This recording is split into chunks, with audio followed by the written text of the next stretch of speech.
अस्सलाम वालेकुम। मैं सलमान फार्मेसी चौर सन शाह का ओनर हूँ। और इससे पहले काफ़ी टाइम से हम बिज़नेस अपना रन कर रहे हैं, लेकिन वो मैनुअली कर रहे थे। इस वजह से हमें बहुत ज़्यादा मुश्किलात थी कस्टमर का लेजर, सप्लायर का लेजर वगैरह मैनेज करने में, और स्टॉक का भी काफ़ी प्रॉब्लम रहता था। फिर हमारा राब्ता मकबूल सॉल्यूशन से हुआ और इन्होंने हमें अपने सॉफ्टवेयर से मुतारुफ करवाया, जिसके लगाने के बाद हम काफ़ी सेटिस्फाई हैं।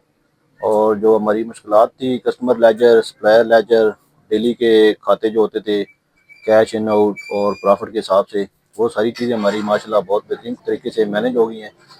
तो इसलिए हम बहुत ज़्यादा शुक्रगुजार हैं अपने इन भाइयों का, मकबूल सॉल्यूशन वालों का, जिन्होंने हमें इस मुश्किल घड़ी से निकाला है। और हमारे जो बिज़नेस है इसको इन्होंने मज़ीद सॉफ्टवेयर लगाने से डेवलप किया है। और हमें बहुत ज़्यादा खुशी है कि हमें ये बहुत अच्छी सर्विस भी मुहैया कर रहे हैं। और इसके अलावा जब भी हमें कोई मुश्किल पेश आती है हम इन्हें कॉल करते हैं, ये ऑनलाइन भी हमारा मसला हल कर देते हैं। और इसके अलावा अगर आने की ज़रूरत हो तो तभी ये हमारे साथ भरपूर तावन करते हैं। हम इनके बहुत ज़्यादा मशहूर हैं। और बाकी भाइयों को भी हम ये कहते हैं कि आप मैनुअल खाता जात से निकल आएँ और मकबूल सॉल्यूशन से रब्ता करें, ताकि आपकी मुश्किलात का भी हल निकले और आपका बिज़नेस जो है इसे मज़ीद तरक्की करेगा। एक दफ़ा फिर मैं जनाब का बहुत ज़्यादा मशहूर हूँ। Thank you very much.